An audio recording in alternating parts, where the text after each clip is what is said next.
Near a small village in the kingdom of Nurania, there stood a simple mud house surrounded by dense trees and lush green fields.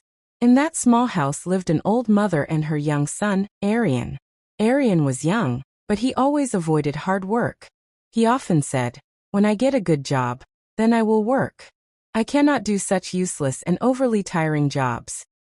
The mother sincerely wished that her son would work with honesty and dedication. But Arian's laziness and constant excuses always disappointed her. Every morning, the mother would go toward the forest and pick beautiful flowers of different colors. She carefully arranged them in a basket, so they would not get damaged. Then she would carry the basket to the small market near the palace.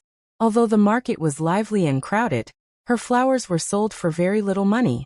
With those small earnings, she somehow managed to provide 2 meals a day for herself and her son. Their life was extremely difficult. Many days, the mother would eat less so that her son could eat properly. But young Arian had no understanding of this hardship or his mother's sacrifices. She would often advise him to find some work, but he would reply, "When I find a good and easy job, only then will I work." One day, as usual, the old mother went to the market near the palace with her basket of flowers. The colorful flowers filled the air with fragrance. At that moment, Princess Jasmine was passing through the market. As soon as her eyes fell on the flowers, she stopped. She liked them very much and immediately bought them. But when the princess saw the wrinkles on the old woman's face and her tired hands, she felt sympathy in her heart. Gently she asked, "Why are you working at this age? Don't you have any children?" The old mother sighed softly and replied, "I have a son, but he does not work. He says he will only work when he finds a good job." Hearing this, the princess became displeased. She said, "It is a child's duty to take care of their parents. Even though you have a son, you are working at this age. He should be ashamed." After thinking for a moment, the princess said, "If it is about finding good work, then send your son to the palace. He will be given a job there. And from now on, you will rest." Tears filled the old mother's eyes, not tears of sorrow but of hope. She thanked the princess deeply. By the princess's order, Arian was given a job at the palace. It was a job that did not require much hard work. Fate seemed to favor him, and he received exactly the kind of work he had always wanted. When Arian saw the grandeur of the palace, its tall towers, shining ceilings, and beautiful gardens, only one word escaped his mouth: "Wow!" Every room of the palace was filled with luxury. Expensive carpets, glowing chandeliers, and fragrant flowers. Arian was amazed that such a comfortable and beautiful life was even possible. At first he was happy, but soon, jealousy began to grow in his heart.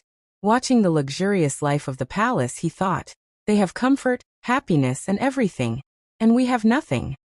This jealousy led him toward theft. At first, he secretly stole delicious and fragrant food from the palace kitchen and took it home. When his mother asked where it came from, Arian lied and said, "The princess gave it herself." But his greed did not remain limited to food. After some days, he began stealing beautiful clothes from the palace. Then as time passed, his greed increased. He started stealing expensive utensils, vases, and small pieces of jewelry, selling them in the market to earn more money. His habit of stealing grew day by day. Each time he stole, he felt more excitement and pleasure. But he did not realize that greed is the greatest cause of a person's destruction. Even then, his greed did not end. Now his eyes were no longer on food or clothes, but on the most valuable things in the palace. One day, he found an opportunity and secretly stole the princess's extremely precious necklace. His heart was beating fast, but his greed overcame his fear. He had just reached the palace garden with the necklace hidden in his pocket when suddenly chaos broke out in the palace. No one was allowed to leave.